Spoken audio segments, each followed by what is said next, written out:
In 2015, at the age of 15, our next guest started a financial firm called TIC TOC. Through his organization, David has been able to reach and teach students worldwide in over 30 different countries on how to invest in the stock market, from options to securities to just basic advice. In addition, he's developed and organized a curriculum specifically for Generation Z that will ultimately help them better understand the financial landscape of the future. In a time where the financial world has many ups and downs, we invite young David Crouch to help guide us through this mysterious financial world and what it means to be an American game changer. One of the first things that drew me to you was how much you knew about finances. A lot of young people, old people, know very little about the finances and how to even run their financial books and all that. What drew you to finances, and what made you want to learn so much about, the finance world, the mysterious financial world? Well, in all actuality, I really had no other choice but finance. I started out when I was in 8th grade trading because originally I had nothing. I had no college fund. There was nothing there, so I knew, I got to do something to make money, but I didn't know what that was until one day I saw my dad. He was trading on the computer one morning, and I saw a lot of red there, so I teased him and I said, "Hey Dad, that's a lot of red you got there." So he said, "Well, why don't you give it a try for yourself, hotshot?" He got all defensive. He was in a bunch of stuff like uranium stocks and whatnot. He thought, uranium would be up, but the political stuff has to be all checked out before a stock can really go up like that. So he gave me $1,000 in a custodial account, and from there I made enough so that I could pay for college wherever I wanted to attend. Nice. So with that, you learned how to figure that out, and you decided to create a business. So tell me about that business. Yeah, so I started my organization, TIC TOC, which stands for Today's Investment Commitment, Tomorrow's Optimal Commodity. I founded it in 2015, and I started to teach my friends originally just how to trade, because I'm like, this is so easy for me. Why don't I teach my friends to do this so they can pay for college for themselves? Yeah, so the finance world can be, some people get very bored with it. Not a lot of people get super excited when they talk about their finances. What has inspired you to keep going down this path and to help your friends? Well, essentially, money makes the world go round. There's nothing in this world that money doesn't have an impact on at all. You need money for every single thing. You gotta use it to pay your bills, you gotta use it to buy a house, you even gotta use it to buy food, So I look at stocks and everything like that as a game. It's really a competition in a sense to see who could make the most and what they can do with that and how they can use that money that they amass for themselves to make an impact in the world. So for teaching my friends, why wouldn't I want to give them that opportunity to be able to make an impact in the world? So tell me a little bit about what your business does and how you personally help people. So you teach them to do what? So we teach them skills through our courses. We teach them how to trade stocks, Forex, options, real estate, and cryptocurrency. First, we teach them the basics, and then we move along into the advanced, whereas, the basics is, what's a blue chip stock? What are all these different sectors like consumer staples, tech, energy? How do I find stocks? How do I know what to invest in? And then all of those basics, and even taxation and how your capital gains are taxed. And then from there, on the later advanced stuff for stocks, it would be maybe something like credit default swaps or stock options and butterfly call spreads. And that sounds like made up words, right? But those are some more advanced things in the stock market that you can make a lot of money from. So those are some of those words do sound made up. Yeah, how did you learn? How did you get to know all this stuff?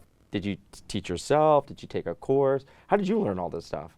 So I just taught myself. I would just keep watching the news. I would watch stuff everywhere.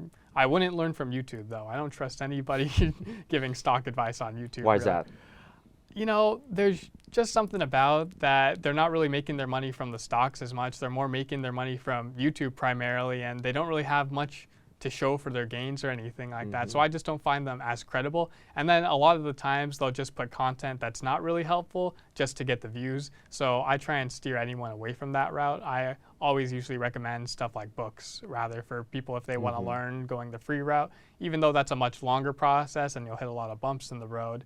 I think books are much better. But then also attending conferences and everything like that and seeing what people are talking about during the panel discussions and some of the stuff like to me at the time for stock options at some of the groups and the meetings and the conferences I would go to. So a lot of it did sound made up. And then, I would search up the terms, and then I would go research, and I would read everything I could, because, I'm not going to go into a market unless I know it completely. And then even after I know it completely, I have to test it out with a little bit of money. And then once I get really good with that little bit of money, then I can start leveraging up from there. But you got to get good with a little bit to do well with a lot.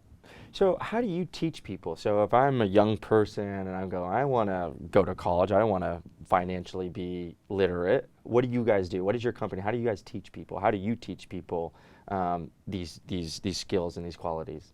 That's a good question. So we have our online courses. Right now we have about 52 to 60 weeks. That ending weeks is the financial licenses that we help you get. But overall, it's a course that you go through online like anything else you might read through, and then you sign up, and then each week you're prompted with the next course to take. So in the beginning it would be stocks, and then the introduction and the terminology basics, and teaching our rules to trade. Like rule number 1, for example, is no emotions. Can't have any emotions when you're dealing with your money, because if you go up, then you're going to say, oh, maybe I could make some more money, maybe it could go to the moon, like some people might say. But you can't think like that. You have to think, okay, I made my money, other people might be selling and doing what I don't want to do, but I need to do it. So I got to sell now before they sell and drive my price down for my stock. Or if it's too low, you don't want to sell out if you're just a little bit down. If the fundamentals add up and everything should push the stock up, you have to wait it out rather than taking a loss. So you've got to have no emotions for both scenarios, the upside and the downside, because you can hurt yourself in either way if you get too emotional with your trade. You got to look at everything with logic. But so back to the courses. So we teach it online through the program and everything, but then on top of the program, we also mentor students through our online community and our servers that people can join. So is a lot of what you're doing, is it mostly online, or do you guys do any in-person stuff? For the most part, it's online, but we do have in-person chapters. If people choose that they want to open up a group like a chapter, we're in almost every state, but we are in 32 countries. So with that, in our different countries, we have country ambassadors who help to open those in-person chapters to get more people involved in trading and everything along those lines. But so in our U.S. chapters, people can open them up in high school, they can open them up in college, and then in rare cases, if I think there's exceptional students, I'll allow middle school, but that's only in rare cases. Why don't you want to get into middle schools? Because I think the overall best demographic for people to start learning is about 13 to 15. That's like the prime age to really start why getting 13, into it. 15? Because once you get into high school and about your sophomore year, you're more mature, you're done with all the fanatics of that freshman year thinking, oh, I don't know what I need to do. High school is so challenging and I don't know what everything's about. But that sophomore year, you're leveled out, you know what this situation is and everything like that. And then you have some free time in your classes to be able to take on new skills like that. So you're not clustered by anything. And by that age, you kind of figure out, what college do I want to go to? What do I want to do with my life? What career path am I going to go along? Do I want to be a lawyer, doctor, or do I want to go into finance and make some money? What is the biggest success story you've had with one of your students? Well, so one of my students that I work with, I wouldn't really call him a student anymore. I consider him a colleague now. But he's turned his $10,000 that he added into crypto. He's over in Switzerland, by the way, so all he trades is crypto because it's much more expensive for them. So was he an trade on American, US or is he someone that's always been a Swiss? He's always been in Switzerland. Okay. I met him from one of my students that was in the U.S., and he's doing very well, but he doesn't really trade anymore. He's on the pro tennis tour. But so I met him through that friend, and he's only traded crypto and everything, and I believe he turned $10,000 into about over $100,000 in the span of a year or less. Wow. What do you hope to have accomplished with your business and everything that you're working on and advising and really helping young people understand finances? What do you hope to have accomplished when it's all said and done? Well, I hope to give people financial freedom. I want financial literacy, like I said, to be a secondhand skill. I want to destroy financial illiteracy because I think that, every single person in the world, not just the U.S., should understand how money works. Because let's say in a third world country, if that country, everyone in that country was financially literate, knew how to invest their money well and how to make smart investment decisions, imagine how quickly those countries could turn into second world economies at least overnight. So there's just such a big benefit of people being financially literate and all the different avenues that could go down all over the world. Nightmare scenario. You don't know anything about your finances. Everything's collapsing. What does that look like? So actually, if you don't know anything about your finances, I actually teach how to prevent yourself from losing money during a crash, because that's in my basics actually, because it's imperative that people know how to prevent themselves from losing money during a crash, as well as how inflation is going to affect their money and how you weigh the pros and cons. Is, if do I go in the market right now while everything's inflated and there's a crash coming, but I have to be in the market to be able to beat the inflation, right? So you got to be able to weigh your pros and cons there. But yeah, I do teach, how do I make money from a downfall? There, you can short the market and be risky, but to prevent yourself from losing money, sometimes you have to take a risk like that. But it's all about weighing your risk, and so we do teach how to weigh your risks and everything like that, and how to go into something like an inverse ETF, or even how to put options on something very far out so you don't get killed by that theta. Have you met anyone personally that's made some really bad decisions? I have. I've met a lot of people who made bad decisions. People like that, we pretty much take them in. They think they know a lot about the market, and it doesn't matter to me. I still put them back through my basics, because oftentimes there's a lot of stuff that's missed, and if people don't catch those key things that might have been missed, they could be making bigger and badder decisions later on down the line when they're dealing with a lot more money. Do you have like 2 to 3 laws, maybe more, like basic rules that you never break? This is what you live, breathe, stand by as your principle of what you're doing.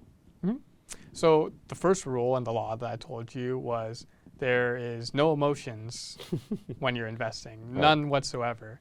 You can't get greedy, and a missed gain is always better than a loss. And so that kind of ties into don't get greedy and no emotions, because you got to think logically about your trades.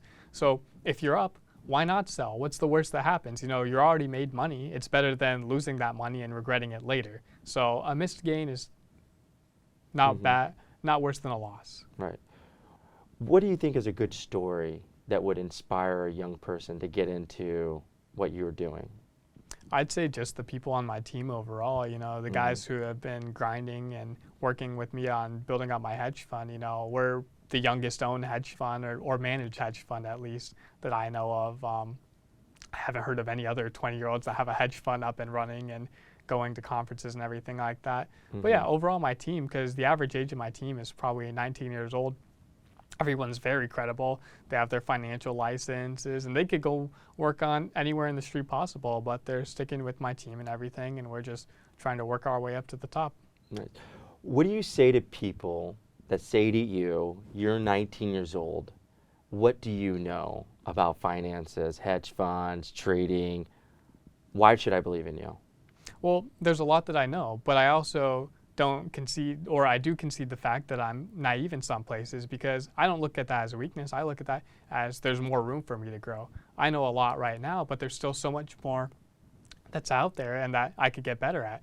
So even though I have a lot of success and I can make, thousands of percents on stock options, or even trading just regular stocks, I've had 1,000% returns on some of the penny stocks I've traded before. But there's so much more that I could learn, because there's so much out there in the world of finance, and I'm eager to learn all of it.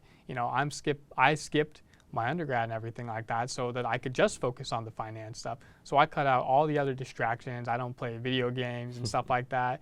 I just read books, and I look into more financial theory, and I'm actually trying to go down the list of Nobel laureates for economics and reading through their studies so I can even look at their perspectives on things. Your students, the people you work with, are they usually under 19? Do you have anyone that's late 20s, 30s, or?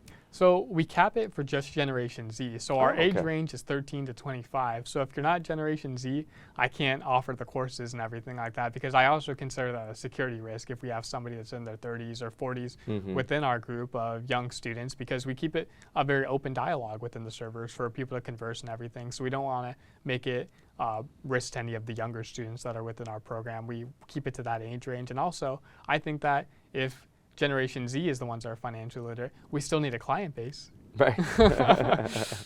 What is the youngest person you've worked with? I've had a 12-year-old in Mexico City managing $5,000. Really?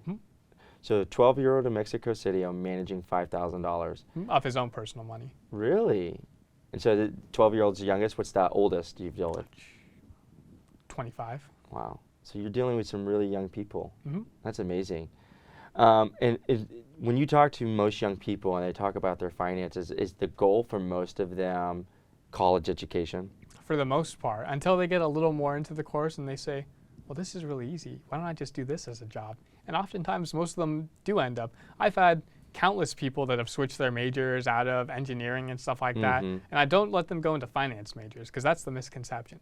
Why is that a misconception? Because if you get a finance major, you're not learning anything like stocks or anything like that. You're learning how to manage the balance sheet and how to be an accountant, basically. But if you learn economics, you still might not be learning stocks, but you get to see the study of money, really, and how it overlaps and where the money flow is in all these different countries, and even on a smaller scale within businesses, where's the money flowing? So you started this off in 8th grade. Originally, that's when you first started trading. That's when your dad first started. So when did you decide, hey, I can make this into a business? In my 9th grade of high school, right when I started out, because there was no clubs in 8th grade, really. So when I got into high school in 9th grade, I already had that year of trading for 8th grade, and I figured out, during that year, I got pretty good at this. I know what I'm doing. This is easy.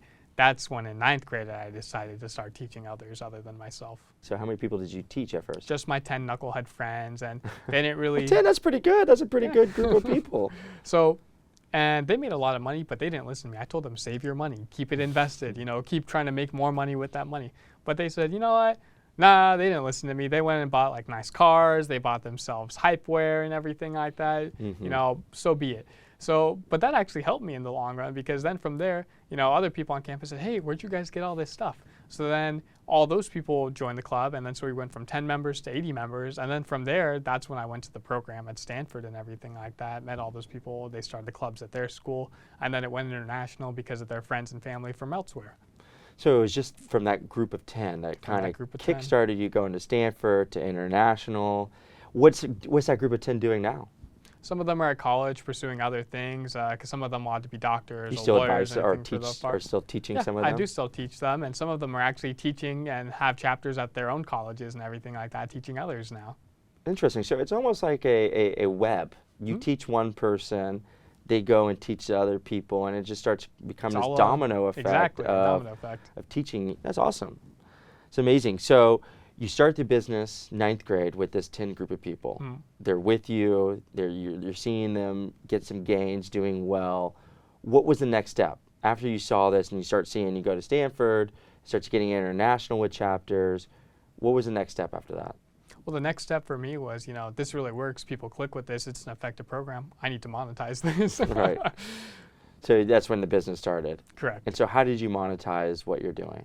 So we charge $35 a month per student to go on our program. And so I think that's pretty fair, because we're giving them access to all of our courses and giving them the access. How many courses do you offer? We offer 52.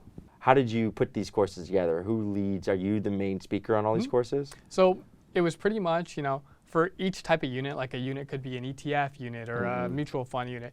It's what I found on how to best explain it. Like, for example, for stocks and how to explain a stock, I explain it like a pie analogy. The pie is the company. You own a piece of that pie if you buy shares of that company. The bigger the company grows, the bigger your slice of the pie gets. If the company shrinks, though, your piece of the pie shrinks with it. So I use analogies like that and make finance very simple, because finance should be simple. Don't listen to all the guys that are on the TV like CNBC, because a lot of those guys who come on to speak, they just use all the complex terminology just so that they can sound smart to everyone else, when a lot of those terminology can really be dumbed down into layman's terms and very, very basic terminology for people to understand. And so that's how I teach it, because it should be easy to understand. It shouldn't be something hard, because at the end of the day, trading really is something that's easy. Yeah.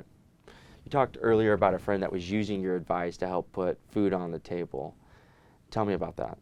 Yeah, so I didn't know it at the time until we graduated and everything like that. But he was telling me that through every course, and he was very studious in my classes and everything when I was teaching at my high school. He would come to every meeting, he would take notes and everything like that. So yeah, he was using what I was teaching and all the different stocks I was saying up on the board when I was saying this could go up, this is going to go down, stay away from this, go in this maybe.